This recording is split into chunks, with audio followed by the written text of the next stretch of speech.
to Ready to be Romanced. I'm Torry. And I'm Haley. And today we're discussing Bride. Bride. I was like, one word, we're gonna kill this. Like, Suck it. We've done it. We're here. End the podcast. We can't top that. No, truly, I feel like I didn't even nail Outlander, so I feel like this was really That was hard. That's a lot of syllables. Yeah, it truly is. We're back to discuss another Ali Hazelwood book. I covered Love Theoretically in, I don't know, the spring of this year. And I'm like truly thrilled to be talking about this. I was texting you today or yesterday or the day before. I think we've been doing it all week. Like, we've just been I know. And I was like, I love this book. Yeah, I was surprised you asked me for this book because I'm famously a bit of an Ali Hazelwood hater. I know. You messaged me after Love Theoretically. I'm pretty sure you were like, why did you even like this book? I didn't. I didn't read the first one. I didn't read the first one. The Love Hypothesis. Yeah, haven't read that one. I've read Love on the Brain and I've read Not in Love. And I liked Not in Love. I hated Love on the Brain. I hated it. Like, I find a lot of Ali Hazelwood's female characters are insufferable. Insufferable. And like the tiniest, tiny little thing to everything. And like it drives me crazy. As somebody who has never been a size 2 in my existence. Yeah. I always I don't love it being shoved in my face. Like I'm a wisp of a person, but I'm so smart. And my boyfriend has a schlong the size of my forearm. And, it works, and I can give him blowsies, no problem. We kiss face to face, even though I'm 5'2" and he's 6'9" and 5/4. Not my thing. And yeah, I find her characters often a little insufferable. I love Bride. I love this book. I read it the first time for like a book club, and I was like, okay, Ali Hazelwood, Omegaverse, not really my jam. Yeah. I'm not like anti. It's just not something I tend to gravitate towards. But then I read this, and I was like, oh, I love this. And then I thought maybe in my second reread for the podcast that like the first time reading it, it was just because it was so different. It shocked me. Maybe I won't like it as much. I still loved it this second reread. I thought it was really funny. Like, I really enjoyed Misery. I understood why she was the way that she was. Totally. And I didn't find her as obtuse as the other. Even though she still is like a little obtuse. Yeah. like literally, we got the room, baby girl. But at least she's only ever had one person who's liked her. So like I understand why she is it. It's so funny because I do like Omegaverse. Like, obviously I'm a Twilight girly, which I know isn't really Omegaverse because we get some like werewolf wolf pack stuff, but like you don't like really get into it. But like that was, I think, a primer for Omegaverse. I do like the series, but there's something about it that like doesn't feel contemporary. Like, I read also, I think, The Fake Mate this year that was like really contemporary, but it's like, at least the ones that I've read seem like, I don't know, cheesy or like unbelievable or just, I don't know, just something about them. I like the concept. I never really like just like the actual details, but I felt like this was like a really good mix of that. Mm-hmm. And I think Ali Hazelwood should stick to paranormal romance. Like, yeah, like give up the science girlies and stick to this. Like, I'm dying for a second book in this series. Like, give it to me now. Yes, and we will. I'm positive because of the epilogue, we will get I think it's Serena and Cohen, right? Yeah. Book, but like I'm sure she will. It was like a huge success, obviously, too. But yeah, like her other books, obviously, I'm like, I love women in STEM. If I have to hear the word STEMinist or whatever she calls her books, like feminist/STEM, I will kill myself. Like, it's so like early 2010 like girl boss energy that I just like hate. I'll just never forget in Love on the Brain, that main character, she's just like, gotta pull on my galaxy leggings now. Yeah, Elsie. Oh, honey. I know. And I like loved that book so much, but it was like the story, some of her details, even in this book, there's some like small details of sciencey things that Misery or like computer things or whatever that she would mention that I'd just be like, fucking drop it. I don't care. I don't care. You're better than me. I get it. You're smarter. You get science and I don't. You're a hacker. Like, cool. Also, I like kind of low-key hated the first part of this book and the last part, but like I'm still rating it like 5 stars because the middle is so good. I really enjoy this book. I'm gonna read this again at some point. I just enjoy it. I was shook on my reread too. Yeah, I think I'm gonna buy a hard copy of this. Like, that's how much I've enjoyed it. Wow, that's crazy. I know. Like, I would if you would have told me when this book got released, like, Haley, this is going to be one of the books you enjoyed the most this year, I would have been like, go F yourself. I think it straight up is, I think. Like, I am actually prepping on Ready to Be Petty, my other podcast, a best of episode, and I cover best of books, and I said the best one I read this year was Book Lovers by Emily Henry, but that was published in 2022. So I said that plus the best 2024 published book I read was Bride. Yeah, I'm almost willing to say that too. Like, I feel like in my real life, I'm really good at like segmenting things and like explain. Like, I just, things don't fall in the same categories for me. So like, I didn't even rate this a 5. I still am not going to rate this a 5. Yeah. But it's like one of the most fun I had reading this whole year. It is probably one of my favorite releases, like probably like top 5 releases from this year that I just had I had a great time reading it. I had so much fun. So I reread it this week, and I rarely read books. Like, I actually can only unless it's for this podcast, and I like literally have to, so I can take notes and know what's going on. I think I've literally reread like 2 books, and they're like my all-time favorite books. And Twilight probably.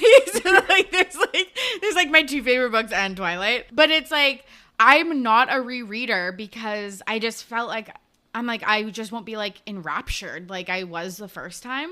Mm-hmm. Started reading this book on Monday or Tuesday. It's Thursday now. On Tuesday night, I think I stayed up till 1:30 a.m. And like I wake up at 7 every day. And actually so I wanted to die. I'm so tired. And I was just like, it was 10 p.m. I was going to bed. I was like, I'll just read a few pages just so I'm like in good stead to wrap up by Thursday. And then I read 80% of the book in one night. Like, it was nuts. I started it Friday afternoon, like after work, because I was like, oh, I gotta get a move on this, so I make sure I'm finished. I was done it by Saturday evening. Yes. Like, I was like, I'm in. I'm here. It's so good. It's easy reading. It's like, it didn't have an hour and a half long chapters like effing Outlander. Torry. Sorry. I still think you should check out the TV show. Please. Like, there's so many things where you're like, I love this. I'm like, okay, great, I'll read it. And I was like, what? No, I actually feel it's not guilt, but like I'm so happy to be along for the ride. No, totally. But that's actually something new from this podcast and my other podcast is that, like, obviously I recommend things on that podcast too, but this is like basically a recommendation. Mm-hmm. Or it's like, it's not even recommendations though, because some of the books I've covered, like I didn't like love, like I'm never gonna like read them again or whatever, but like when you cover it, you're asking people to read along with you, so you are recommending it technically, and like sometimes I feel so bad if people don't like them. No, I'm honestly, like, it's been really great for me to kind of expand my horizons and things I might not have picked up. So, but like for every Outlander, there's like a My Lady Jane where I would never have read that. And I loved that book. That's probably also in my top 5 favorite books I've read this year. Like, I just loved it. I think I liked that book more than you did. You did. You for sure did. I think I would have liked it more if I had it framed to me that it was a YA book, because I was like kind of tricked by the TV show. I think that's fair. I think that's one of those ones where you have to read it first to be able to appreciate it.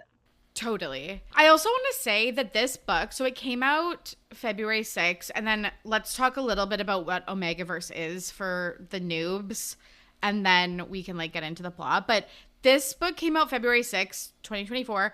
And I again never do this because I'm also never like really on the cusp of like new books, because I've got so many old ones that I have to read because I'm a new romance reader. I was like pre-ordering this book. When I saw the cover, I was like fucking salivating. Like I was like, I need this right now. Like I think I actually did an episode on boobies and newbies in January, and I was like, I was asked what book are you most excited for 2024, and it was this one, and I was not disappointed. No, I mean, like I've said it. I had no expectations going into this book, and it's also a really good intro into Omegaverse. So if people don't know what that is, it is like obviously an alternate reality where wolf packs and like werewolves exist. I think a lot of people like them because they have like a hierarchical structure in the pack, and it's like the alpha, beta, omega situation. And I think a lot of people... Oh, I see. It's connecting. The dots are connecting because I think a lot of people like a dom sub situ. And I think a lot of people like a really like masculine man. And in some cases, I mean, count me out of those, but no, literally, I was like, not me. Well, not me, like IRL, like for sure in books and stuff like that. Not even in books. I'm like, ooh. I know. I need a soft boy. I love a soft man. Maybe that's why they seem kind of cheesy or old to me and not contemporary, is because I think they do really rely on like alpha, like a very traditionally masculine guy, and then like the omega is usually the girl, and she's like smaller and submissive and stuff like that, more family oriented and stuff, and it just, that doesn't like really ring true for my interests. But it actually really started, I found this really interesting when I was doing a little bit of research. It started as mostly like queer romance, and like with two male werewolves even having male pregnancy. They like fully rerouted the biology of like, and it's funny up. I know. Literally sign me up. It's funny. I would rather have like a really traditional mask guy if I'm reading queer romance. But some kind of tropes in the subgenre is the scent glands, which we get in this book. Scenting, knots. The scent glands are like, I think if you like animalistic and like you're driven by this like intrinsic thing, I think people really like that. The scenting and the scent glands are like people, or the werewolves or whatever, they have scents of like, especially their mates that they really like. And they use that, like they rub their scent glands together. That like makes sense to me, at least. Like it makes sense. Like theoretically, what I know about like animals, it makes sense enough. I can suspend the disbelief to that. Yes, like it's like you are combining scents so people know that you're like taken or whatever, and that you're like part of this pack. The knots, it's very scary. When I was on Wikipedia today doing this research on Omegaverse, it was a landmine of like links and like hyperlinks that you did not want to click on. I hope you weren't using like a workstation computer for that. I wasn't, even though a few weeks ago I was doing research for an episode. I can't remember if it was RTBP or RTBR, and I like clicked on a bad link and I was on my work laptop. Anyways, knots are like, and this again makes sense in like the animal space, which I know like is, when you like really start to talk about it, I'm like, I get icked out, but like, I don't know, it does work in these books, but it's like a additional piece of like guys' dicks where it's like, it like locks into the female. And I want to kill myself. Haley is gagging. I'm like blushing. This is literally the reason I cannot rate this book a 5 solely for the nodding. I can't. No, I'm out. When it's over, I want it to be over. I need it to be. I'm not sticking around. I wanted to talk about that too, because it's like I've never had sex and then be like, I actually like just want to stay like this for a minute. But I think it's not the physical piece. It's that it's kind of like the breeding kink, where it's like it's the idea that because you're knotted together, like the guys come staying in your body and you're potentially getting prego. So I don't want to be involved in that process. That's so fair. That's so fucking fair. There's also usually shifting. So obviously like shifting from human to wolf. The packs we talked about, the dom sub power dynamics. Full moons are usually the classic, and then like mates or fated mates, which we also see in this book. And then sometimes in Omegaverse you get marking by bites, like visible bite marks. Rutting, which is kind of actually that happened in ACOTAR, where it's like, Tamlin was like at the Kalanmai, he was like, that was kind of like, I felt like an Omegaverse rutting situation where it's like there's a period and the male like can't not have sex. He has to impress his feet into the fitting queen of. And then there's also where the female goes into heat, which is like the exact same thing. I'm out again. I'm out. Don't have to go into the details of that. Or like imprinting. Some mates have like psychic bonds where they can like talk to each other in their heads.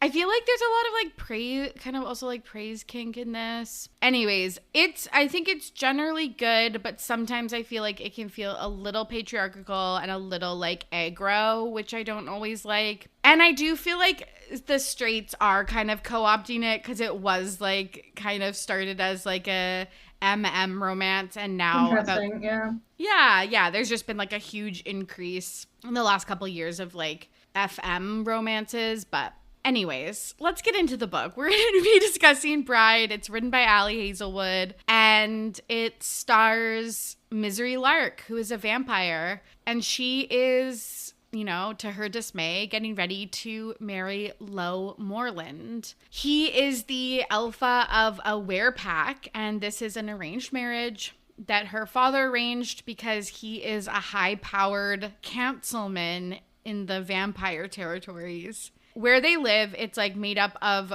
weres, vampires, and humans. And Misery lives amongst the humans. She's the hacker girl. But the weres and vampires are mortal enemies. For what reason, I don't know. Yeah, I would love to love a little like flowchart.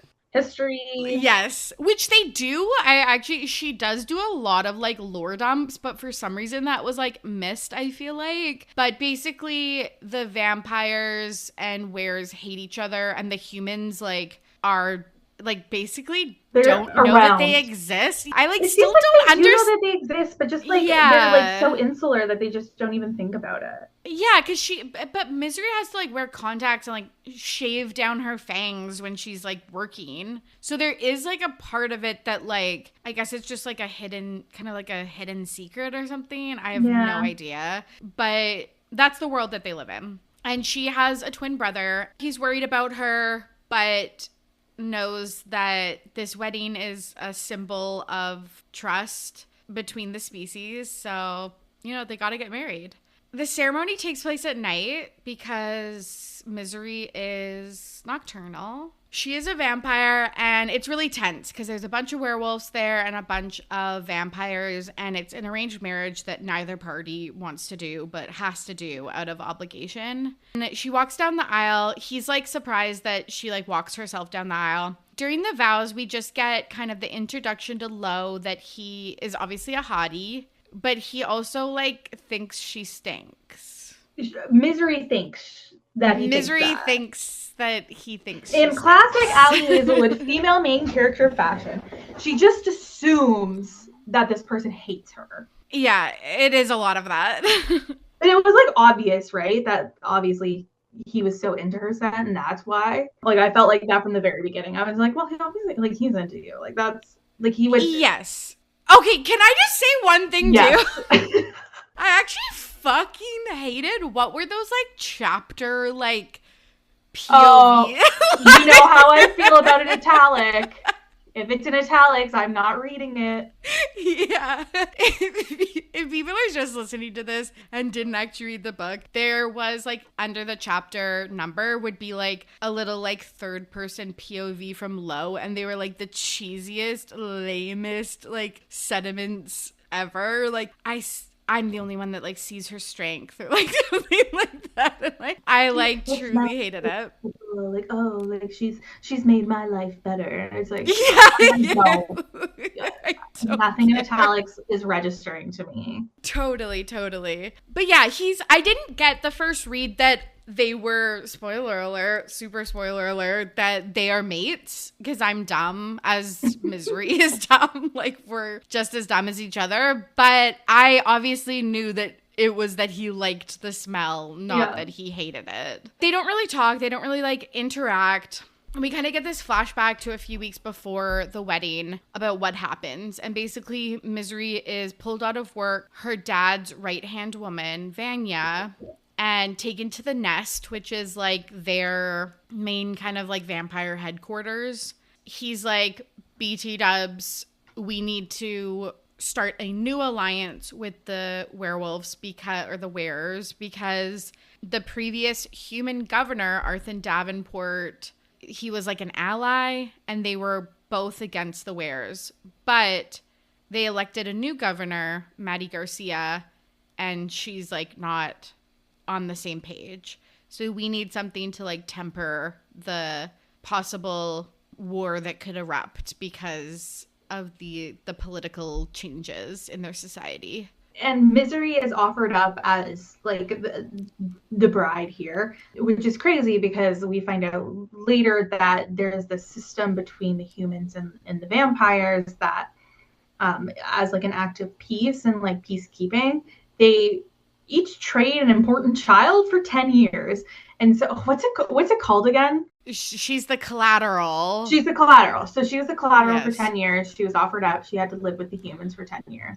And so it's like one of those things, if they break their peace, the collateral just gets murdered. And it has to be somebody who's like related to somebody important, like her dad, who's a councilman.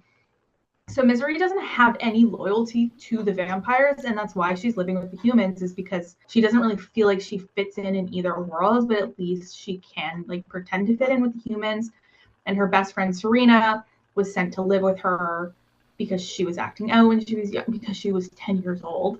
So they found Serena and she wanted to stay with Serena, who was her best friend. And like literally the only person on earth who she cared about. Another point that I'm confused about is like, why don't they just continue the collateral system? Like, why do they also need this like marriage arrangement? Because I don't think Maddie Garcia wants to continue the collateral system. She wants the human child to be returned. Right. Okay. Love that for them. So she's obviously like, no, like I gave up fucking 10 years of my life living basically by myself as a collateral. Why the fuck would I go into an arranged marriage where I'm going to have to live in Were territory for a year? The dad explains that her groom would be the new alpha, who is Lo Moreland. It was kind of weird how some of the backstory got shared with us, but basically we find out at this point, even though I feel like she didn't think about it, I guess, during her wedding or whatever, but anyways, we find out that Serena, her BFF and like foster sister basically, is missing. And Serena's a journalist, so it's possible she thinks that she was maybe investigating a story and got like murdered or kidnapped because of what she was working on. Misery went to the police. They didn't help. So she breaks into Serena's apartment and looks through all of her belongings, and she finds a note that says L.E. Moreland on, like, in her agenda. And so she thinks, when she gets this proposition, she changes her mind and says yes, because she thinks that maybe Lo Moreland, L.E. Moreland, will have more information or was involved in her disappearance. So then she accepts. I really like the way that this was revealed, because it was kind of like, well, then why did she even say yes? Like, and I love how dedicated to her friend she is. I just feel like Misery's character is very well fleshed out, and like I understand every single thing she does. I don't always agree with it, but I understand why she's 100%. So they get married, and after the nuptials, Misery is talking to the former governor, Davenport, and he mentions to Misery that the wear collateral being sent, so she is going to she married him and is going to wear territory. And they sent Lo's mate, Gabby, to vampire territory. So she's like, okay, great. So now I just married someone and I'm basically taking away, like, his, fated mate is being taken away. And he's like functionally already married. And now I'm married to him. So she's like, hey, this is like a disaster. And they have their first dance, and there is a potential, like, her life is threatened. Someone comes after her with a knife. And Lo casual assassination attempt. Yes, and like it's funny because she's like, I don't care. They can kill me if they want. Because it is casual for her, because her life has been threatened a million times. So Lo stops like the attacker and is like, okay, this girl is just gonna be like a liability. So he tells Misery, like, let's just stay out of each other's lives. And they head to Wear Territory, and she's like all by herself. She gets a bomb-ass room. It reminds me of something, like, it reminds me of something I would build on The Sims. This whole house. That's just, like, so funny. Like, what world would I put this in? I do very much like it was, like, not log cabin, but it was, like, expensive chalet in, like, in the woods with, like, a lake, which I really enjoyed picturing. Of course, this is just, like, it's always so funny when the girl gets kidnapped in these books, in these goddamn books. They're always put into, like, a super nice room.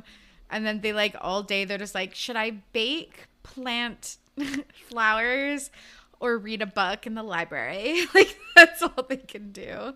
Maybe paint. Like, the dream. But she is woken up by a were-child, Anna, who's 7 years old. And she's like, is this Lo's child? But no, it's his sister. And she gets taken care of by Lo and another wolf, Juno. I love the relationship between Misery and Anna. Like, I just find their banter so funny. Like, Me too. I really think Misery's very funny. The dinner scene is so fucking fun when Anna cooks dinner and invites Misery to dinner, and she calls her Marissy or whatever. And like, I like hate kids in romance novels. Like, I'm like, I never like when it's like, this is so rude, but I like usually like don't love like parent romances or anything like that. But I was like obsessed with this because like in a book like Things We Hide from the Light or whatever, Things We Never Get Over, that one, where it's like, oh my god, what's that kid's name? Like Wallesley? What's her name? Walla Washington, I think. It's like literally like whale or something. Waylay. Oh, what a terrible. I told you. Yeah. But that girl is like so precocious. You're like, I know you were written by an adult, but like it doesn't have to feel so like you were written by an adult. Where Anna feels like a child to me. Totally, but also, or it's like they're written so childlike. And she was just like a fun mix of like, she was definitely like a fun character. And especially because Misery is like, she could be two. She could be two. Who's to know? Which like is fun, but like it was so annoying when Lo, like there's a point where Misery pinches his side and he's like, ow, my spleen or something like that. And she's like, no. And he's like, appendix? And she's like, no. He's like, kidney? And it's because they're like not supposed to know like human anatomy or whatever. And I'm like, guys, you like have all of those things probably like, so I do like that there was some just like kind of things they were lacking that they didn't know about. Like when she was like eating, because that's foreign to her, she was like really robotic with it. But like some of it I was like, okay, like you would know like the body parts, I feel like. Yeah, for sure. Anyways, it's awkward and uncomfortable living at Lo's house, for the first couple days because vampires and weres are enemies. And so what happens, what do you do to create distrust and continue hate of your enemies? You create false rumors and stereotypes and information about each other. So everywhere she is interacting with, she's having a not good time because they think she's this evil bloodsucker. And she's just chill, man. She's just chill. She's just hanging out, trying to find her fucking friend. She's trying to snoop around, looking for clues for Serena, and one of the weres attacks her because, again, he hates vampires. But Misery can, really hold her own. She, flips him around, bares her fangs at him.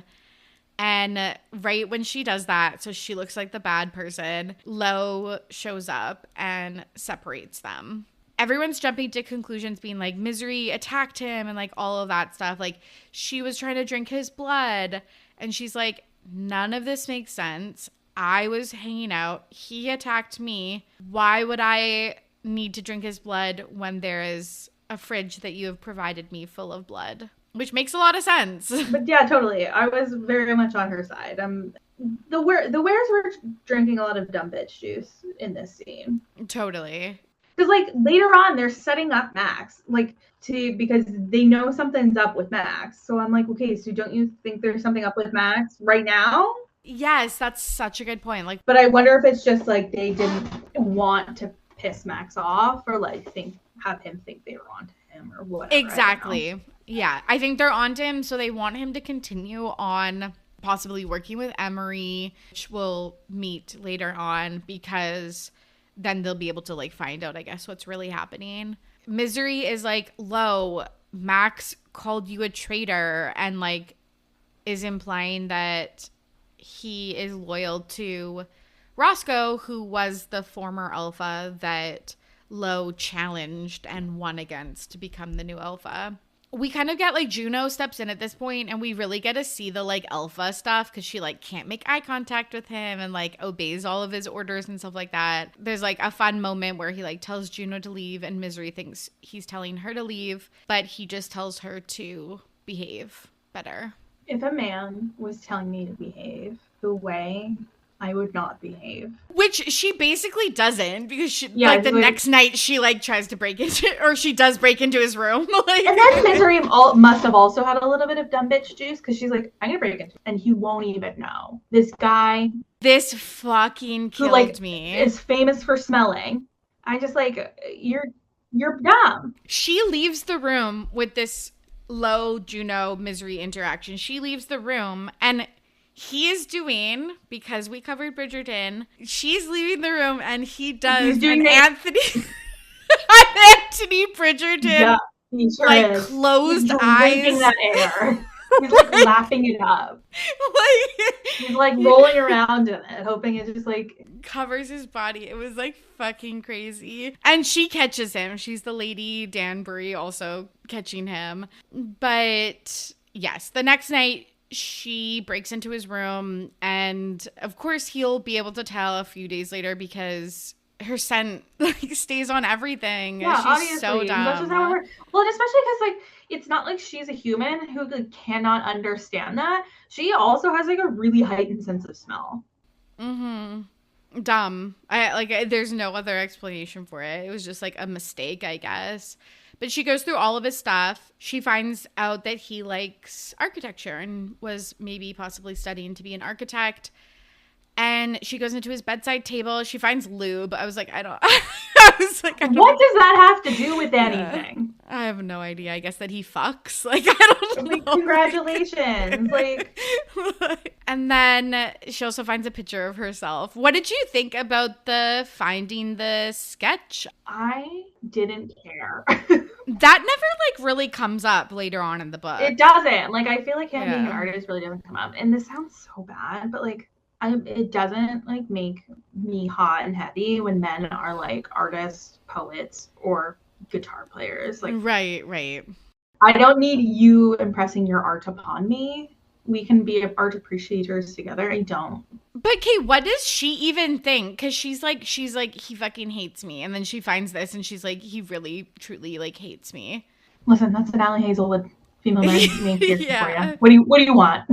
Actually, when I was recording the Love Theoretically episode, I was reading this book, and actually I'm like 99% sure that Elsie finds a picture of her in Jack's stuff. So I was like, this is clearly a thing. I can't wait for you to read the other ones too, because have you read all of them? No. I can't wait for you to read all of them. I really should. I can't wait for the book report. The next day, Misery's in her room and she's looking out the window at everyone having a BBQ. And she is like obviously kind of jealous and just like shows again that she is on the outs. But then she notices Max going up to Anna and speaking to her and then leading her into the woods, which is fucking creepy. And she thinks that no one has noticed this. So she jumps out the window or whatever, runs outside, even though the sun is still up, and goes and finds Anna and Max in the woods. But as she stops them, a group of wearers like come out of the trees and they were like, we set him up. We knew he was going to try to do this.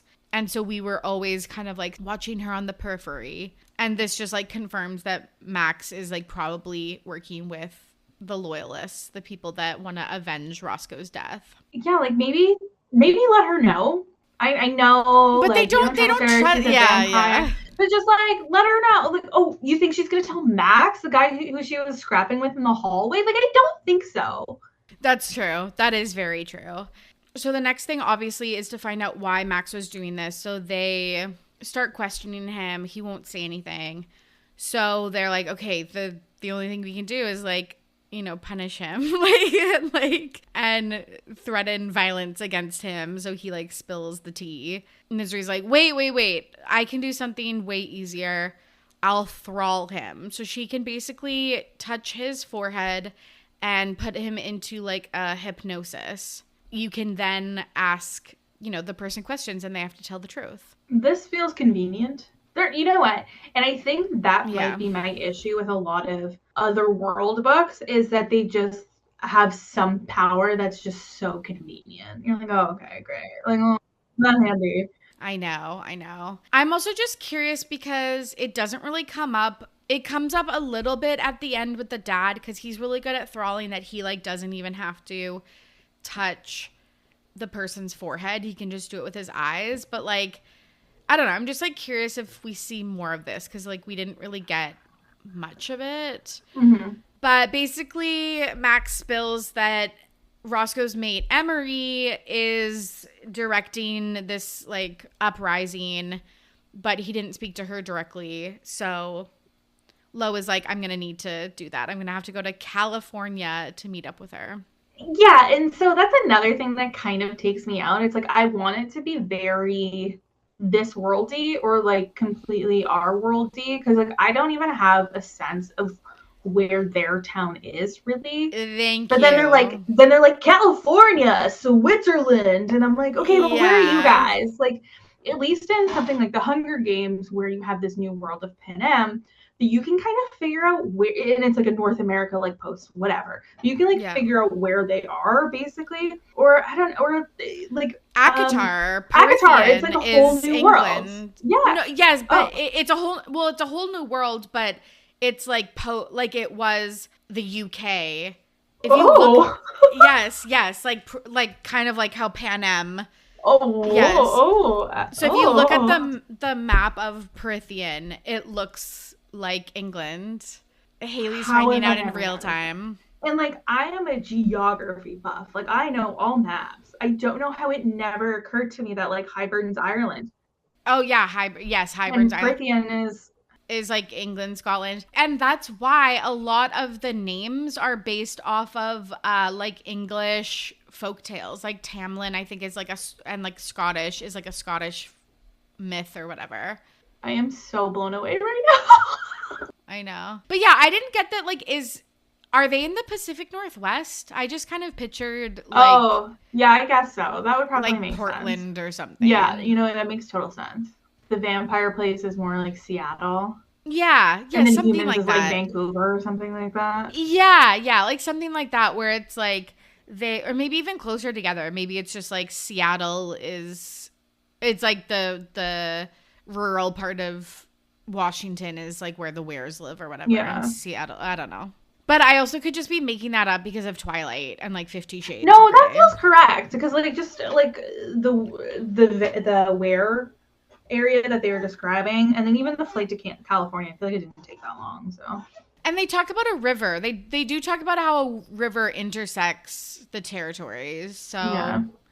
Anyways, that's not for us. That's none of our business, truly. Like, that's not for us to know. Like, so like one of the, following days, Misery is hacking into the Ware's computer system and they catch her. And she has to admit, she's like, I'm not trying to like stir up vampire drama. Just my best friend Serena disappeared and I'm trying to find her. And while they're talking about this, Juno, again, Anna's caretaker, is trying to get her into bed. And she goes, Liliana Esther Moreland. And Misery has the moment where she realizes that Serena actually knew about Anna, not Lo. It was like, I think it's from SpongeBob, the meme where it's like the little crab and he's like shaking. Yeah. That's basically what Misery was like when she realized that it was Anna. And not him. But what's his middle name? I guess it's just something not with an E. No, it's not with an E. I'm not taking that in. Why do you think he's named Lo? It's such a name. I don't know. I'm excited later for when I defend the choice of Misery. Okay, I cannot fucking wait for that. I gotta hear this one. Okay. We'll save that for my grapes and grumbles. I know, grapes and grumbles is the key. Fuck that. So they're like, okay, we can tell like you're telling the truth because we can like fucking smell lies. So we get that you are just looking for your friend. So when Misery and Lo are chatting at the kitchen later that night, he decides to tell Misery that Anna is a half were, half human. And nobody knows this, but she like can't shift. So they're like worried that she could be, in danger. But basically, because mixing species is like unheard of, she is kind of like a threat to their society and like the way that things are.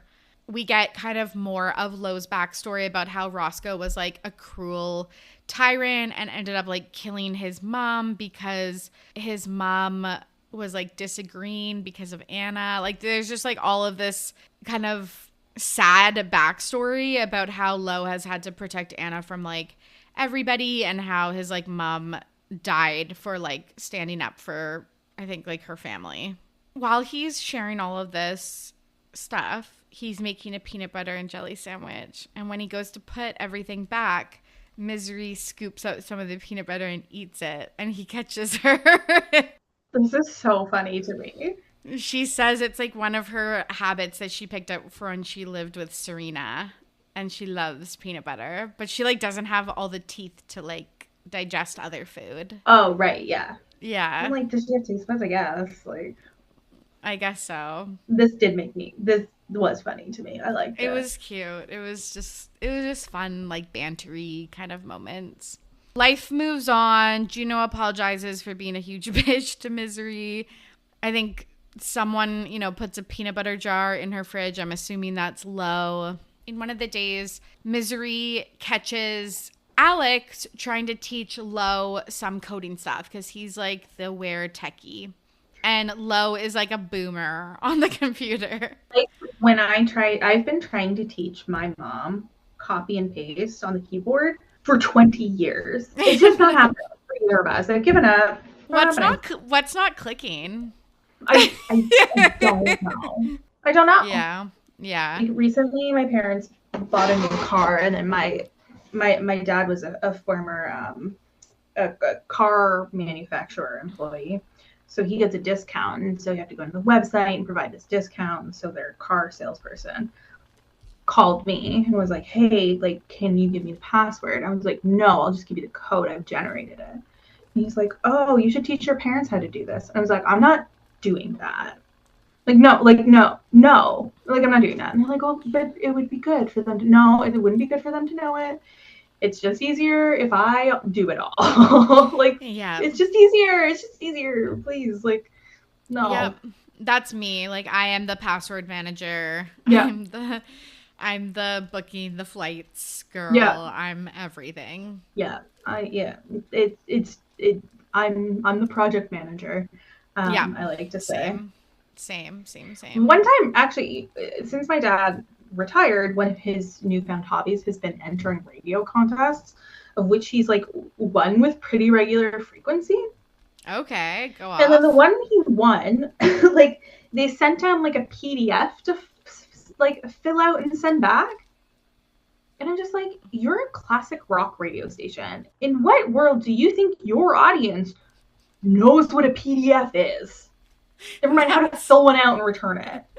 That's so funny. So you had to do all of that? Yeah, and like it was a weird form, so I had to get him to like sign a Post-it note and me take a picture and like Photoshop this picture into this PDF form. Yeah. And send it back and be like, listen, if you need us to come sign it for you, we'll go there. But my dad in his 60s is not filling out this PDF form. 100%. Here it is, enjoy. Like, that's what we have.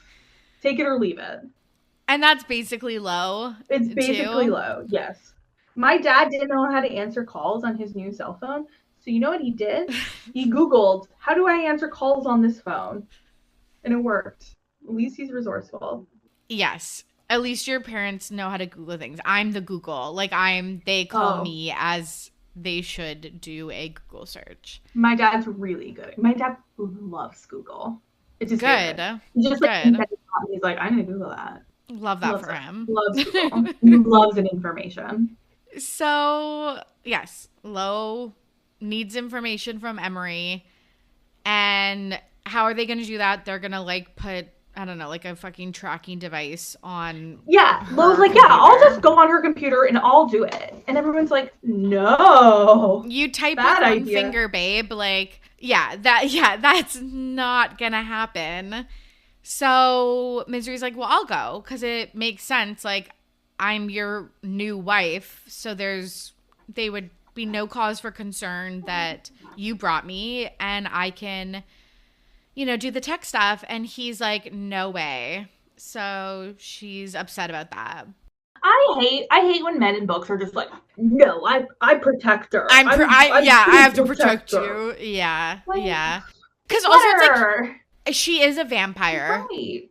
So yes, she is maybe unsafe in were territory, but it's like she's super strong. She has fangs. Like she's safe in California, babe. Yeah, God. Is all of California were territory? Yeah, I guess the sun. I don't know. Whatever. He thinks it's too unsafe for her, so he declines her offer. And this is when we get the cute, like, Anna cooked for us scene. And it's just, like, fun because all the wearers are at the table pretending that her food is really good. And we get the cute part about, like, Anna wanting to plan Misery's birthday party. And it's just fun and funny. Yeah, and Misery's like, oh, this is what it's like to have family. Yeah, it was very cute. It was very, very cute. Sometimes, like, in books, I'm like, okay, like, let's just skip, this is a B plot, like, a clear... Let's get to the kissing. Yeah. Yeah, literally. I like the world building. Yes. Like, I was like, I'll actually, like, want to read this again. And later that night, Misery goes and sits on the roof that she can access through her bedroom window, and Lo joins her. He doesn't know she's there, but she ends up sitting and chatting with him. She asks him to explain what mates are, and he talks about how when you meet the person, it like punches you in the stomach, and you just know that you're meant for them and they're meant for you, and it's rare, but like the people that have mates are like so lucky to have it.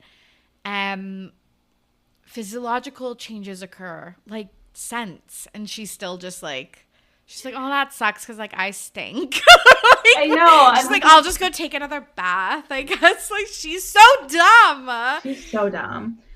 She's so dumb. And I guess like a lot of it is she's really counting on what Arthur Davenport said and taking that as like absolute truth, even though like she has no respect for that man whatsoever and thinks he's like an absolute dum dum.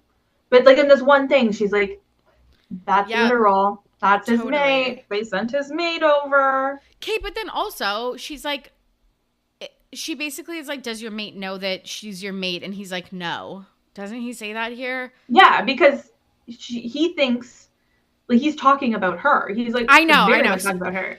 I know he's talking about her, but but she thinks he's talking about Gabby. So she's refusing to connect the dots based on like what information she's been told previously. No, literally, because it's like, then why would Gabby be there if she wasn't his mate? Because it has to be like a blood relative of someone important. It wouldn't be Gabby unless she knew that she was his mate. So she's just being a dum-dum. Yeah. Yes.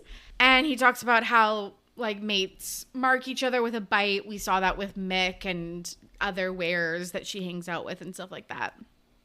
And he finally gives in and says Misery can come to California and help him, but they have to do it his way. And I guess his way is flying them himself down to California, which is funny. It's always like, that's it. This is also so Christian Grey. Like it's I so Christian Grey. Was he a pilot? I feel like he was a pilot. Something like that, but it's very like also like mafiosa. Like I've been reading a lot of mafia romances, and it's very much just like. Are you well? Should I call someone? Do your parents know about this? Werewolves are fine, but mafia romances are a step too far. They don't know about the Minotaurs, right? You haven't told them about that? No, literally. But like, it's always just like, oh, like I can like charter my own plane because it's like best for my like safety or whatever. And it's just like fucking eye roll. It's again with these books, it's just like, oh, that's convenient. Oh, you're just a pilot. Oh, you totally. And there would be like no other reason that it couldn't just be someone else, but whatever. His thing is that he has to fly and he has to scent her when she gets there, and she doesn't know what that is. Read a book, really. Also, I like sometimes I have issues like picturing the scene based on the description because they're like, oh, we looked out the window and saw like all of them waiting for us, and then he's like, okay, let's go into the more open area where there's the windows where we can see them, and then I'll do the bite. Which like I feel like wouldn't they be able to tell it it's fresh? Like I don't know.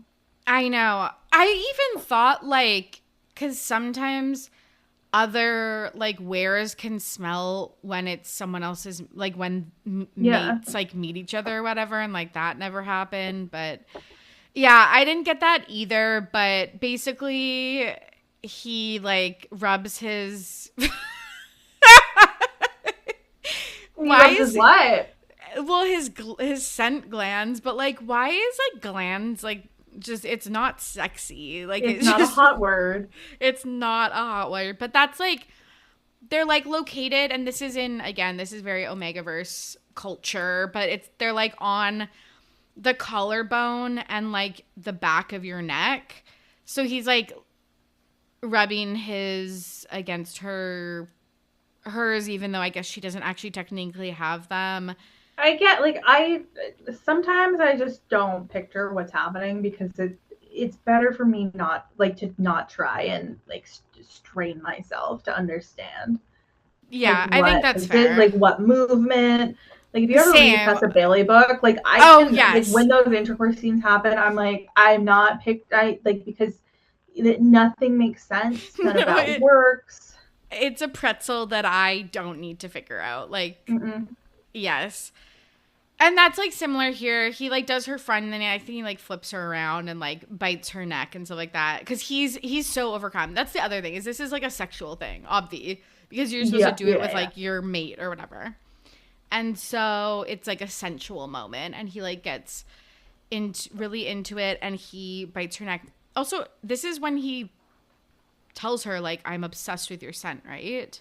Yeah. I think so. Yeah, it and is. She still like doesn't and she get still it. doesn't get it. It's so annoying to me. It's so fucking annoying to me. But again, like this is, you have to be along for the journey because if she knew from the get-go, there wouldn't be a book, right? So we just have to fucking walk on this journey with her. He talks about how he's never done this with anyone before, and she's like, not even your mate. And he's like, well, like I haven't told my mate that we're mates because I don't want her to feel obligated. So I guess that's when they kind of talk about Gabby in air quotes. Yeah, take a deep breath. But yes, they have dinner with Emery and her friends, and the next day, Lo spends the morning with Cohen, who's like his friend and ally. He offers to help Misery and Lo in their mission. So at dinner that night, Misery and Lo excuse themselves from dinner, saying Misery needs to feed because they don't have blood for her. And they hack into the computer. But the code needs a few minutes to download, or like what, like fucking whatever. Every single time they mentioned like codes and downloading and hacking, like I really did just picture like the 2000s movie, like the nerd just being like, I've hacked the mainframe. Like, yeah, like their firewalls were good, but nothing slows me down. Like, they hear people coming, so they're like, oh my god, we're gonna get caught. Like, and Misery's like, what can we do? And it's like, well, we're newlyweds, so we can pretend that we're kissing. That's a good excuse to be like somewhere we're not supposed to be. And Lo's like, I'll actually one-up you with this. You should feed from me because that's what we said we were going to do. And she's nervous because she's never done that before. She's only had like blood bank bags, but she does it anyways. And just like the scenting, this is also like a sexual thing. I don't know if they knew that either. Maybe, but I think that's fair enough that they didn't know that part because like Lo has no experience with it, and Misery like didn't grow up with vampires. She doesn't really like get any of the vampire culture stuff.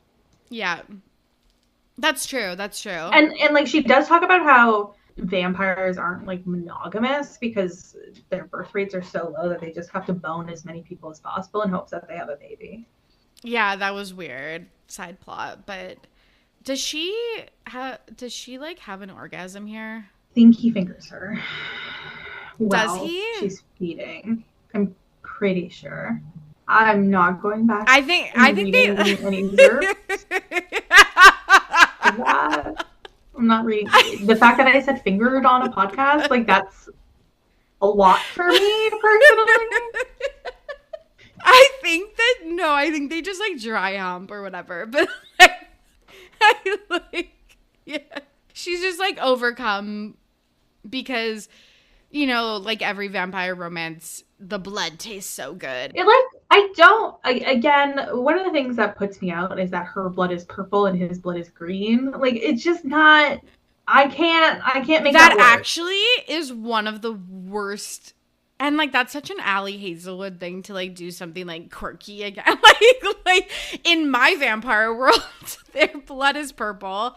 I think it's only because she wanted to call their war the Aster because it's like purple and green blood. It looks like an Aster. Like, I think she came up with that and was like, we are basing so much of this book based on that. That's fair. It's still lame. Like, it's so not for me. But anyways, it's like difficult for her to stop drinking, but she eventually does because I think they dry hump here. But yeah, that's for them to know. And for us to not find out. Exactly. Yeah, no, if there's anybody who's listening to this podcast who read this book and has like a better understanding of what has happened in this scene, do not email us. I don't want to know. I want to be left alone about this. Yeah. I don't need clarification. Yeah. I know sometimes when I listen to podcasts, I'm like, no, this thing. Like, that's fine if you are doing that right now. They dry hump. Yeah, I don't. She gets fingered. Please don't email me saying they dry humped. Like, I can't take that on. Totally. Yeah, they're successful with the code, and they get interrupted by Cohen being like, hey, you guys need to get home ASAP. Anna is really sick. And this is concerning because wearers don't get sick, but we know that obviously Anna is part human.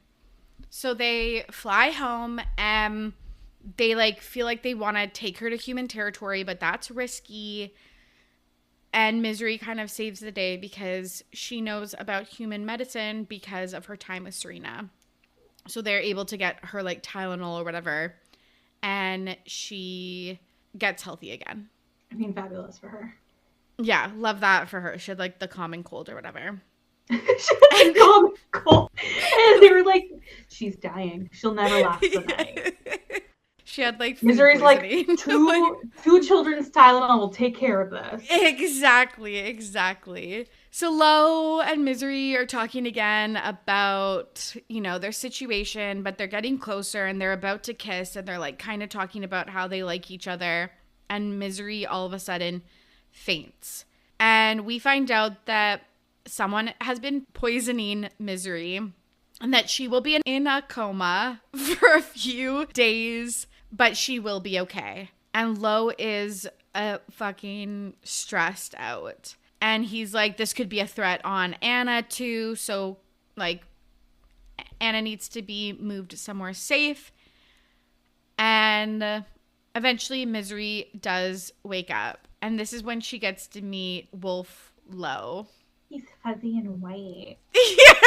This was again very like Twilight. It always is in other Omegaverse books too. It's like the male main character. It's like he's a gorgeous white, like the biggest wolf I've ever seen with green eyes or something like.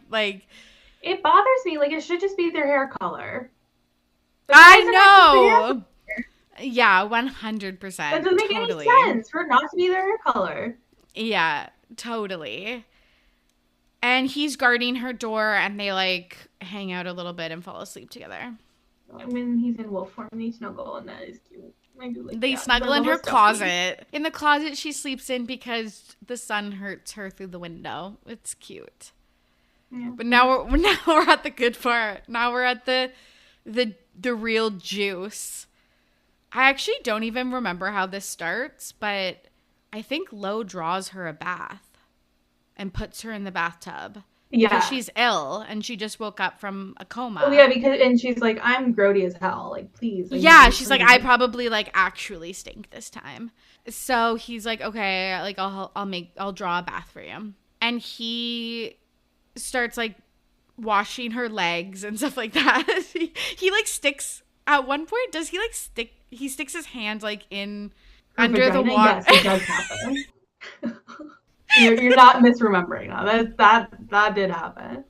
No, maybe they did dry hump in the last one. I think so. Yeah, I think so. But no, he's like sticks. At first, he just like sticks his hand in the water and like holds her like foot, and then he like starts, I think, like He like starts washing her body or whatever. Like going up the leg. Up her leg. Yes. And then I hate this part. I hate in romance novels when like the main characters are gonna get together, but like they always like especially I feel like the girl like always has to have an excuse, and she's like, I'm really tired, and like you could just like finger me a little bit. I'm like, I just don't know why they always have to like. I guess that's realistic that you would like want to make an excuse because you can't be like vulnerable, but it's just like, I don't know. It's always like the lamest facade of an excuse. Yeah. I will say I do have like a washing the hair kink. Like I find that always so like sweet and romantic when it's like, me too. I know, that's always the best. I feel the same way. So yeah, he fingers her. And then she gets out of the confirmed. She gets out of the bath, takes her to her closet. He goes down on her. And I feel like it was kind of an underrated story that Misery had never kissed anyone and was a virgin. Still hasn't kissed anyone. Wait, no, right. Yeah. Still hasn't kissed anyone at this point. Yeah. Yes. But Owen, the twin brother, interrupts their good time and calls Misery and tells her that Serena's apartment was broken into 3 days ago and he needs to talk to her in person ASAP. And this is like where all the information, like it's like, again, like just go back to the bath scene, but it's like Alex is like, oh, also I like found this connection between this guy, Thomas Jalakis, who's on the Human Wear Bureau and like knew Anna's mom, like in the 3 months of like 1995 when she could have been conceived, and she also emailed Serena one time. Yeah, like, okay, and give me Alex's story third. That's who I want to see. Oh, interesting. Me too. Yeah, I'm also very interested in that. He's my sneaky crush in this. Yes. Okay, hear me out. Like Alex and Owen. Oh my god, if Alex and Owen hook up. Oh my god. I'm gonna write that fanfic. Okay. Somebody else write that fanfic. Yeah, so they're like, okay, we have like more information about this. And Misery is still weak from her coma, from being in a coma. I don't know why I'm saying it wrong. Yeah, thank you. So she needs to feed, and Lo is like, I don't want you to feed from a blood bank. I want you to feed on me again. And she's worried because if she like continuously does this, she could like form an attachment to him, and like technically he has a mate, so she shouldn't be doing that because it's like it's just a sexual thing at this point. Yeah, technically he has a mate and it is sexual at this point. Okay, but also she never really says like you're straight up cheating on your mate / wife. Like, I mean, fair enough. When I was reading this book, it drove me crazy how adamant he was about like, you can't use those words. You don't understand what, like, you don't have the depth to understand what mate means.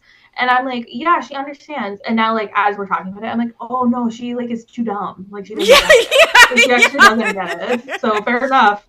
Yeah, that's actually so I'll give you that one, Lo. She does not get it. Yeah, 100%. Totally. I felt the exact same way. She bites his wrist and things start turning sexual. And she's like, I really want to have sex with you. But he's like, actually, sorry. He's like, we are having sex. Like, technically, we can't have like penetrative sex, though, because of this thing that I want to show you. And so, like, the way I would leave the room if I saw that. The ick I would it does give like weird growth. Like, go get checked out by a doctor if this was like IRL. But you have to suspend your belief. I still like this just happens in so many books, even like other paranormal books. When it's like an alien or whatever, they usually have something weird with their dick, but it's like I didn't read this personally, but I found it on like an Instagram post of like Halloween like romances to read. And it was this book called Halloween. So I sent it to my friend who like is willing to read those things more than I am. And she said, like, I can't even remember how she described the dick itself, but it was crazy. But the cum was pumpkin spice latte. No, I read a winter romance where like it was like peppermint. Oh.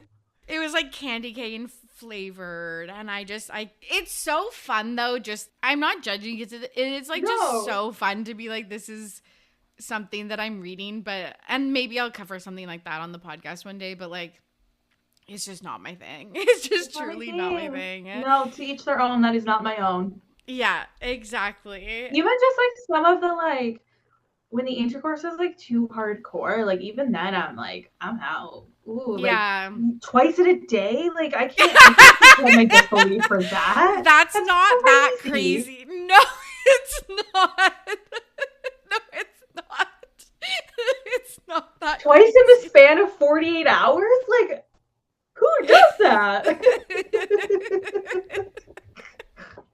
No, the worst ones for me are like, we did it all night long. I'm like, when did you sleep though? I know that is like, my don't nightmare. Touch me from 10 p.m. until like 6:30 a.m. I'm sleeping. I'm comatose. Don't touch me. Unless you want to put your hand on my back, and then that's acceptable. Other than that's that, fair. It's not happening. So he's like, she's like, I'm so confused. Like, what is going on? And then I think she gives him a hand job. And after he finishes, his the knot swells knot. up. Yes. So like, this is what I don't get about this, because I thought that it's like, and I don't know, maybe someone actually could explain this to me, but like, I don't want it explained to me. Like, please, again, I don't need this explained to me. you can slide into my DMs, because I always thought that the point of a knot was like it was there because it would like hit the girl's clit. Oh, no. See, I pictured it as like a little fishing hook that it would just like No, which I stick think in you're there. right. I think you're right. But it's like, I always thought that it was there because, and then that's why girls really liked it, because it was like, that Oh, makes a lot of sense. Because it would be like rubbing against your clit. It only like swells after I think the person finishes, and then because it like plugs, like, what's that? it plugs it up so the cum can't fall out. Okay. I will say I would like that. Not the not the like waiting for 30 minutes, but like, like not having to like clean up. I feel like you still have to clean up. It doesn't get like absorbed. Like I don't think it like goes into the Yeah, that's womb. true. That's It's just true. like delaying the inevitable. Yeah, you're right. You're right. The things that go up into the womb are not the semen, right? Yeah, okay, whatever. Anyways, let's move on. Let's truly move on. So she's like, oh, okay, like we can actually truly never have sex.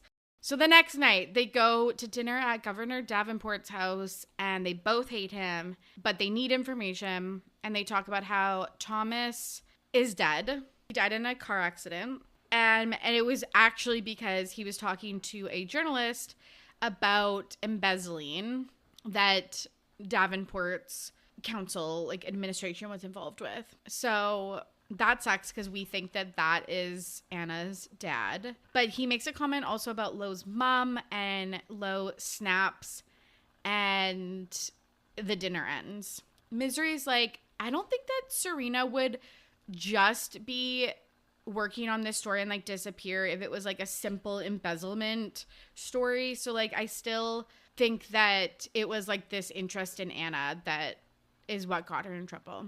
But they meet Owen, and he's with Gabby. We finally see Lo and Gabby interact, and it's like very cordial. Like they're like basically acquaintances.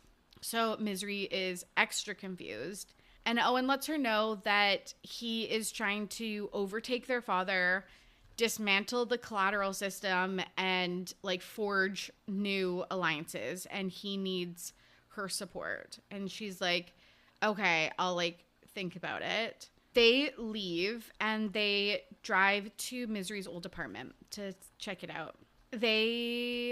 There's no bed. There's a couch and a closet, and that's it. They have sex, like I think like against the wall or something like that. I don't know. They have Again, I'm not sex. picturing it. Yeah, I thought it was a couch, but again, I'm not getting in depth into what it was happening. They start hooking up, and she's finally like, no, let's just try the penetrative sex, even though like we'll just like figure out the knot thing. And it ends up being fine. Afterwards, she's like, okay, so I've been having this sneaking suspicion that actually Gabby's not your mate and I'm your mate. And he's like, no, I think you misunderstood. Like, this is just like a sex thing. This really took me out of it. This was like so dumb. This like really upset me just because he was like, this is just a sexual thing. It was like, I just hate in books when it's like this, when it's like none of it has just been sexual. And like, especially for some crazy reason, you've read the italics, you'd see that it is not just sexual for him. And Totally. like, I hate that it's like he's been hinting to her all along that it's her, and then as soon as she realizes, he's like, "Nah, girly, you have gaslit yourself into believing this." And she's like, "But I want this too. I feel the exact same way. Like you're not beholding me. Like you're not trapping me or whatever. Like I do feel this way." And he's like, "Sorry, I G2G." So he leaves, and he sends Mick to go pick up Misery. This made me really dislike Lo. It's out of his character. It's out of his character. He would not have done this. He really would not have done this. I did not like this. But I just, this is what I wish happened, is he was like, oh my God, finally, yes, we are mates. This is amazing. and he's like needed to step out to take a phone call or something, and then Mick appears and injects her with something so she passes out. Like, I just feel like that would make so much more sense. Yeah. But yes, he injects her with something and takes her to the place where Serena is. So when Misery wakes up, she finds Serena and learns that she has been in this room since she was abducted 3 months ago. Serena did say that she was reporting on financial crimes related to Governor Davenport, but ended up learning that Anna was a half-were and half human. They make a plan to escape, and they do escape. It was like very simple. And Misery realizes that they're in the nest. And as they're leaving, they're stopped by Vanya, which is, you know, her father's right-hand woman. And she takes them up to her dad. Kind of, this is where like all unravels. Her dad is like, okay, so basically I've always known that the species can create, do it and have a baby. Yes, that they can create life in very specific situations. Yes, they can mate, but we need the tension between the weres and the vampires, because if we don't have that, the weres will gang up the humans and overthrow the vampires. So it always has had to be like this. I've had to like keep up this facade. And obviously the hybrids represent, you know, interspecies mating. So they're a threat to this balance. And how he found this out was because he found Serena, a half-were, half-human child. So we find out that she is also half-were. He talks about how he like tried to kill Misery, and like it's just like really dark and like really sad for her. I feel like he was behind all the poisoning, etc. Lo is then marched in handcuffs with Owen. The dad is like, oh, that's basically like, that's your mate. And she's like, no, he just told me that he wasn't. And he's like, deny it, Lo, like we're not mates. And he doesn't deny it. It's like so crazy. Like, girly. Ugh. It's so embarrassing. It is embarrassing. Like, no wonder she wasn't chosen as her father's like takeover. Like, no wonder she was the collateral and not Owen. Like, Owen, sorry to say. Maybe she should have been chosen, because then she wouldn't have tried to stage a coup. True, that's fair. But he takes Misery and threatens to kill her if she doesn't get Lo to bring in Anna. And I hated this too. It was very magic, hand wavy, book magic type shit. But Serena tells Misery in their secret language that they came up with when they were kids that she actually can shift. So then Misery hints to fucking Lo that Anna can shift and that he should shift. So they both do that. Then they like destroy everybody in the room and hold their dad for hostage. Lo's like, what should we do with your dad now that this like nightmare's over? And she's like, okay, whatever. I like don't even care. You can do whatever and just don't tell me. Yeah, I like that she's like, I do not care. Don't tell me. Don't tell me. Which she shouldn't. Her dad shipped her off to be collateral fucking twice and poisoned her and then threatened to kill her. Good on her. He's evil. Like, don't even give him the satisfaction of choosing his fate. Misery and Serena have like a slumber party for a few days, and she wants to learn more about being aware. So Misery takes her to Were territory and drops her off at Juno's house, and then she goes to Lo's, and she walks in on him packing up all her belongings. I mean, fair enough. I'd be pissed too. Yeah, and once again, she's like, okay, I guess I'll just like fucking see myself out. But it's because he is moving her into another space, like his room or whatever, and then he's going to get this room treated with blackout curtains or whatever the window thing they have. Yeah. And Misery, because she just, you know, has a thick skull, asks Lo again if she's his mate. And he again is like, you don't have the capacity to like feel what I feel or whatever. Like, what a man thing to say. I know. They end up making up and then having sex again. And then they live happily ever after. Probably they like Anna's returned with Cohen. And then there's a moment, I'm assuming, setting up the sequel where Cohen meets Serena and he's like, oh shit. So they're probably mates or whatever. Fingers crossed. Fingers crossed. And that's Bride. I can't believe it. Such a good book. I know how much, like, throughout the whole thing, we are like, this is disgusting. This is bad. This is awful. And then we're like, we loved it. I was like, I'll read it again right now. Okay, let's rip through some of these roundtable discussions. Let's start with our internet investigation. This is our cursory peruse of the internet of things you need to know. This was like a full genre shift for Ali Hazelwood, technically of like her published work, but she's really known for her Dramini fanfic, especially this one called The Auction. Story checks out. Yes. I used to read a lot of Dramini fanfiction, like back in the day on like MuggleNet. Oh, interesting. Oh, I'm gonna start Manacled this weekend, I think. Yeah, like I don't think it was ever like anything. I think it was just like what was posted in boards and stuff. I don't know. I'm also gonna read The Auction, which is her book that she wrote, her fanfic that she wrote. If you can find a link, send it to me. Okay, yeah, defo. I think it's just like on AO3 or whatever. But yeah, so it's like it's kind of a genre shift, but like also not really. She talked about the writing process a little bit. She said, I was almost sure my editor would ask me to cut out the nodding scenes, but lo and behold. I wish you cut out the nodding No, I guess she said, lo and behold, she had me write even more of it. So it was nice to feel like my publishing team supported me with this book, even if it's a bit risky of a move for them, which is actually true because like I was saying, how a lot of Omega books feel a little like outdated or whatever. And I think a lot of that is because they're not like mainstream. Like this is, I feel like one of the like more popular kind of mainstream ones. And The Fake Mate, the one that I read earlier too. And she just talked about how paranormal romance really raised her. So she felt like she was paying homage to Nalini Singh, J.R. Ward, Cressley Cole, and Christine Feehan, who are like very popular paranormal romance writers.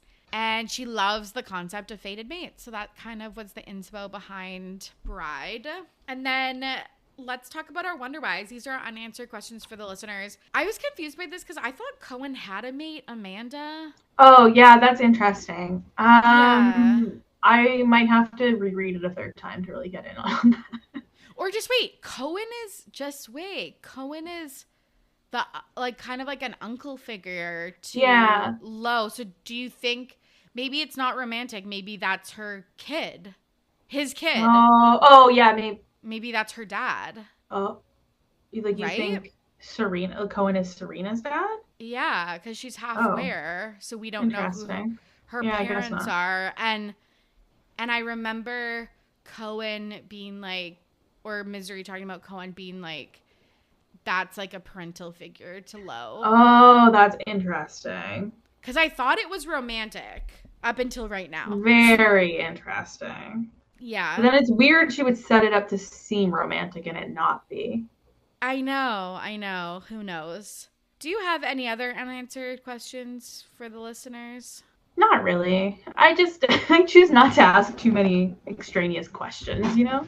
I feel like that's fair for this book. I do, as much as I feel like I was really living in that world, I will say I feel like there was some like key world building pieces that were missed, and I was thinking it was like, well, she usually writes contemporary or fanfic, which it's like fanfic the world is already built, and contemporary it's like it's this world. So I was like, maybe that will like get a little bit better in her next books. Okay, our gripes and grumbles, these are nitpicky problems we have with the book. Numero uno, her name is Misery. I love it. Tell me why you hate it. I think when I first read it, I actually didn't hate it. I actually hated Lo's name more. I think why it isn't sticking with me is because everyone else's name is like so simple. So it kind of gives me pick me. If Owen's name was a little different, then like sure, it is weird, like Owen and Misery. Like I like that it's almost like dark and funny. It's like you killed your mom, so your name's Misery because you bring misery. Yes. Like how dark is that? And I do like also Misery vampire, like it just kind of makes sense. But like if it was like Misery and Midnight or something like that, like that's what their names were, like, or I don't know, like that feels like it would be just more accepted. But it's like her name is weird, and then everyone else's names is Max, Alex, Anna, Owen. Yeah, that's fair. Yeah, why do you do you like it for any other reasons? I just like that it's like different, and I think it's pretty sounding. And like I'm Yeah. not a person who's like, if I had a child, that I would give them a weird name. Like that is not something I would do. Like I Yeah. appreciate it here in a weird book that has like a weird name. It's not like Pharaoh where it's like It's like a fake word, yeah. yeah, where like you know what this word is. I mean, there's no conversation about how to pronounce that, even though Anna Totally. can't pronounce it. It's harder to pronounce like Anna's botch job of her name. I know, Maresi or something. Mersey, like that's what Mersey is always how I kind of read it. I don't know. And like I just also feel like sometimes authors again just like try to be quirky. Like even how like in Fourth Wing, like I was just rereading the bonus chapters for a future episode. Zayden with his name starting with an X and stuff like that, it's like fucking shoot me in the face. Yeah, no, I can understand that. Another gripe and grumble. Actually, we've like talked about all of these, but like the picture of her, that just like nothing ever came of that. No, it didn't. No. So that kind of pissed me off because it was like, that is crazy. Wait, if that was the moment where it clicked for her that she was his mate, sure, but it was just another like, he hates me so much he drew me. That makes no sense. Dumb bitch energy. And then the green blood and like the purple blood and the purple eyes and stuff like that is just, it's like tacky and like nonsensical. Like I know that this world is like magic and stuff like that or whatever, but like. But California exists though. It's And not like that it magical. cheapens it. And like yes. I know, like it just, I feel like it really cheapens the world. And like I kind of felt like that with some of the lore, like around like the nest and stuff like that. It was like a little bit like weird. It was like a little Volturi, but I don't know. I didn't like that. Do you have any other grapes and grumbles? Not really. Other than the genitalia? I mean, that's tough for me personally, but like I can understand that it is because I am approved. Most of my gripes and grumbles are like things that make Ali Hazelwood books what they are. Like that is just like, it's her stamp of authordom, you know, and it's just, in her writing for the most part is just not for me, and that's okay. Like I love how many people love these books, and I'm so glad that there's books that really excite people into reading. Like that's so fun. It's so fun that people can talk about it and have different opinions. Like you and I can talk about the whatever that book was called. What's it called? The orange one. Love Theoretically. The Love Hypothesis. Yeah, Love Theoretically. Like you and I can have a conversation about that book and like come from different angles, and you like see my point and I see your point, and we just like giggle and have fun with it. It's just so funny about that book because I, again, loved the story. But if you took away all of the quirky shit that Ali Hazelwood does, I would have liked it even more. Like that's the part that I hated. I think Ali Hazelwood is good about writing characters or like that people can see themselves in that aren't often written about as like the romantic women lead, who are getting boned. Yes, totally. Like maybe throw one person over a size 6 in there though, Allie, please, my darling angel.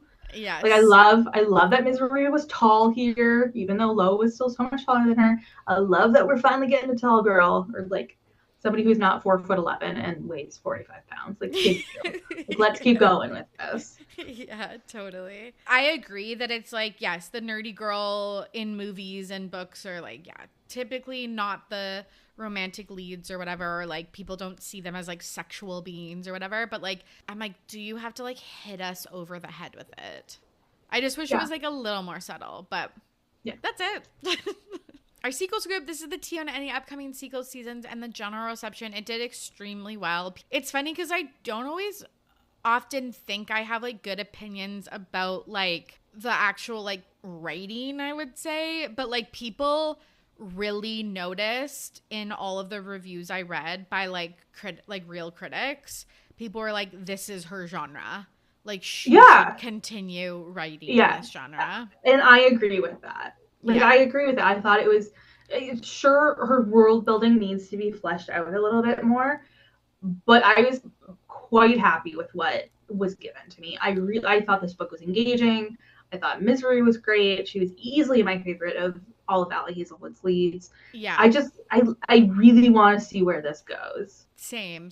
But do you want or do you see another Misery Low book, or do you see like a Serena? I see a Serena Alex, book. I see an Alex Cohen, book. Like I'm more of that kind of series person than like an ACOTAR where we're spending all of these books. Well, especially in like the romance genre specifically, because it's like I want all of those different love stories. Where ACOTAR, like I will say, I think it's cool that ACOTAR, like, spoiler alert if you haven't read it, like switch the romantic leads throughout the series. Like I think that's cool. But then once we were getting in like 3 full books of Reese and Feyre boning, like I was done. I was so over it.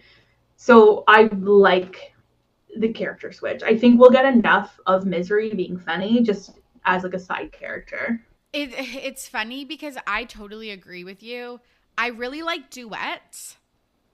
Yes, me too. Yeah. As soon as it gets to a trilogy, I'm kind of fucking over it. Because, like, what? Like, it's another kidnapping or whatever? Like, tiring. Yeah, I think that's fair enough. And I think it would be interesting if maybe we did a duet of these 2 friends. And then we, like, still live in the same world that has been built, that we don't have to, like, we understand what this world is, but it's different. Like, maybe we get a human and a vampire falling in love, because like we haven't had that combo yet. Like it's something slightly different but still in the same existence. Totally. Oh, we never talked in our grapes and grumbles about the tongue. I mean, what I prefer that makes more sense than Sabrina and her language, that they just are completely. Oh yes, Serena. My bad. Where they're just, what was the language that they used to speak on what was that show that was on PBS? It was filmed in Boston. Zoom? Yes, the Zoom language. Yes. That's what I picture them speaking, which is just like more or less Pig Latin.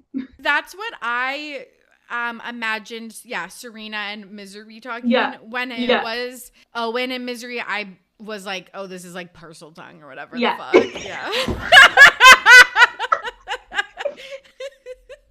Is that what it's called? Yes. Okay. Yeah. I hate Harry Potter. Okay, anyways. So yeah, no announcements of sequels yet, but I feel like there's no way with the success of this book and the way she set up the epilogue that we're not getting a book. And we do know that Love Hypothesis has a movie deal, and I read a lot of articles that said this one should too, and I totally agree. This would be such a good like Netflix movie. Yes, this should not be a movie. It should be a Netflix 6-part like 6-episode series where it's encapsulated and no one gets mad when they inevitably don't pick up the 2nd season. Yes. Because it's just it's finished. It's like a limited series or whatever they're called. They do those a lot in England. Don't do it as much here. Totally. Like it needs like the Mortal Instruments treatment or like whatever. Yeah. There's just a little too much for just a movie, but like it doesn't need to go on for 5 seasons. Yeah, 6 episodes would be perfect. 6 50-minute episodes, and we're there. I love that. Okay, we've got 2-3-ish listener questions, and then we'll wrap up. Laura, friend of the pod, at Laura's Library Card, said, what was your biggest surprise in the book? That I liked it. Yeah. I think mine was that Serena was half-wear. Yeah, I think when I originally read it, I was like, whoa, that's pretty crazy. Yeah. That like the fact that it was her father who like kidnapped Serena kind of thing. And did you find Misery to be oblivious sometimes? Yeah. We just talked about that for an hour and a half. Hundo P. At V Molo, Veronica says, why do I always think the wolf on the cover is her hair? That's so funny. I do too. Like at one point they describe her as blonde and I was like, what? They didn't do that on the cover. And I go and look at the cover. I'm like, oh, yes. Oh, they did. I really like the cover, though. That was another thing is like when I saw the cover and that it was called Bride and that it was written by Ali Hazelwood and covered vampires and werewolves, I was, again, salivating. The title is just so like simple and encapsulating. Like it's just like, because you don't actually know. Like, you don't know what the story is. Totally. And I guess with the vampire and, like, the werewolf, you see it, where you're like, oh, okay. we're getting there. But I feel like you don't know what it's about to be. Totally. And usually like simple names are not like, I don't know. I do like a clever title or whatever, but this just, it really fucking works. Like it, for some reason, really works. If there is a sequel, do you think it'll be like another one word where or like wolf? I hope it wouldn't be quite like that. I hope it would still like almost be the plot of the book in one word. Yeah. Like discovery, like, or, you know. Yeah. Like, but it has to be like seductive. So what would it be? Revelation or something like that. Revelation. I love Revelation. Okay, perfect. Genesis. Luke. Yeah. Luke 2. Ali, hit us up. We can help you with the sequel. Any final thoughts before we wrp up? I just want to thank you for inviting me to talk about this. I know I'm probably, because I'm a bit of an Ali Hazelwood hater, like I was surprised when you asked me, but I was so excited. On your Bookstagram at The Strong Library, you rated it really highly, and I think I saw that post and was like, hi, because I actually wanted to cover this in the fall when it was like kind of, I feel like Halloween vampy vibes. But when did you first read this book? I think it was like May. Oh, okay. May 26th to May 26th to May 27th. The first time I read it took me a day. This time it took me a day. That's so funny. Yeah, so I have no idea how I even remembered that you had really liked it, because I just asked you like 6 weeks ago? Yeah. A month ago. So who knows? But I'm glad. It's also fun because I like talking about books I really like, but I like being snarky about them. So I feel like you reading Ali Hazelwood is good because it's like, I feel like you do like the content, but it's like the extraneous things that are like annoying. I don't think I could come on and talk about any of her other books because I think I would just genuinely be too negative, and especially because lots of people do truly love those books. Yeah. We're like, this one's fun because like it has those things that we can snark on, but I actually do really like this book, and I will be reading this again. I'm going to buy a hard copy. And honestly, this book is what made me be like, okay, well, I'll give it another try. I read Not in Love because I liked this one so much. Yeah. It's just also interesting to me that I didn't remember. I think it's because I read so much that almost kind of to a detriment where sometimes I kind of just forget the plot of books or how much I enjoyed reading it. So then rereading it and being like, oh my God, I forgot how much I really liked this was such a little blessing. I am a big rereader. I always have been. My mother I know, with your Bridgerton. My mother used to bribe me with new books, so I'd stop rereading the same books over and over. Yeah, I am a big rereader. So I will be rereading this totally many more times. And honestly, if she announces a sequel, I will be pre-ordering it. So it arrives on my doorstep the day of. 100%. I also want to say I never pre-order books. I haven't pre-ordered Onyx Storm yet or anything like that. I probably will for the sake of this podcast, but I actually don't think I like a specific author where it's I'm guaranteed to like their book. So my auto pre-orders are Emily Henry, right? Abby Jimenez. I'll always pre-order Carly Fortune books. Just books I know I'm going to read and going to share with other people. Richard Osman, I always pre-order his books. I've been pre-ordering the Sarah Adams Rome, Kentucky series. I don't think she's an author for everybody, but I do like that specific series. I haven't had luck with her other books, honestly. Yeah. The rule book or something like that. The cheat sheet or the rule book, whatever one was first, I DNF'd that book. I really didn't like it, but I do like this specific series. So just things I know I'm going to read and share with other people, I'll just pre-order it. But this is one I for sure do. Because oftentimes, again, I'm not waiting for, but I read a lot of standalone book or kind of random authors. So I don't know. This will be one of the, I'll be first in line. I love that. We'll go to our respective midnight launches. Yeah. I don't think it's that big, but I really wish it No, definitely was. not. Yeah, like ACOTAR will be for sure, but yeah, that'll be a fucking bloodbath to get your hands on one of those. For sure. Okay, this was so much fun. Haley, can you tell the listeners where they can find you and anything else you want to plug? Yeah, so if you like hearing the sound of my voice, well, you can find me on more episodes here, mostly covering Bridgerton. Yeah.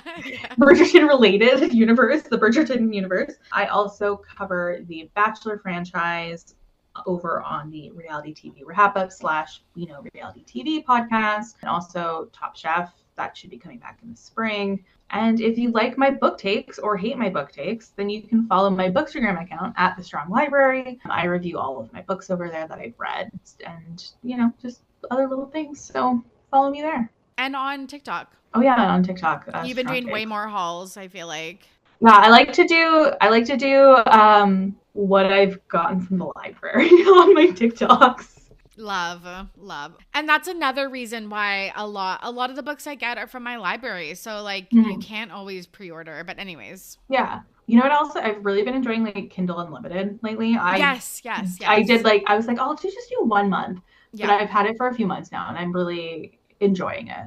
I often do it like November, December, January, February, because I know that I'll be reading like the majority of my books. That's fair. When it's like winter time. So I will do it for months where I know I'm going to be indoors reading a lot. That makes sense. Okay. Thank you so much for coming on. And that's the story of Bride. Thank you so much for listening. And thank you to Haley for joining me on today's show. Happy New Year's. I hope you have an amazing start to the year. And I just want to send so much love and gratitude to all of the people that have listened to Ready to Be Romanced this year. We're coming up on 1 year of the show, which I cannot believe. And I have just had so much fun. I know that I don't talk as much about my personal life. Maybe, I don't know. I guess I talk about relationships and sex a little bit and like other stuff I guess comes up. But like on my other show, Ready to Be Petty, I talk a lot about my personal life. So this show hasn't really had that, but I just want to say how grateful I am. I really, had been podcasting for 6 years and I really needed to like kind of get out of, like I was kind of in a rut, just kind of a little bit burnt out from kind of the cyclical nature of pop culture news, and being able to talk about books with my friends and new folks has just been an absolute pleasure, and I have had so much fun, and I hope that comes across in my podcasting. Like I think that you can tell if I'm like loving it or hating it or whatever, and I hope you can tell that I'm truly loving it. That being said, when you're hearing this, I will be somewhere in Europe. I will be in Prague, which I'm very excited for. I'm hitting up all the Christmas markets, celebrating New Year's. I am going to thermal spas, and then I'm bopping around to a few other countries before coming home at the end of January. So this is my little vacation notice. I am recording, like, there'll be no interruptions to the schedules. I have batched a bunch of episodes, and so I'm very excited for you to hear them. You can follow me on socials at Ready to Be Romanced. Subscribing and leaving a rating and review on Apple Podcasts and Spotify is crucial. I think that's another thing that I don't talk about enough or like ask for enough, because I feel like, I don't know, podcasters sometimes sound like so despy for reviews. And it's because we are, and for good reason, but I just like never like doing that. So I'm putting like a little goal out for me that I want to get 100 reviews in 2025. So if you haven't left a rating and review, I would appreciate it so much. If you'd like to suggest a book or leave a voicemail for a future episode with a comment or question, you can do so via the links in the episode show notes. Our next episode is The Fourth Wing bonus chapter 27. Until then, happy reading. For Ready to Be Romanced, I'm Torry. Goodbye.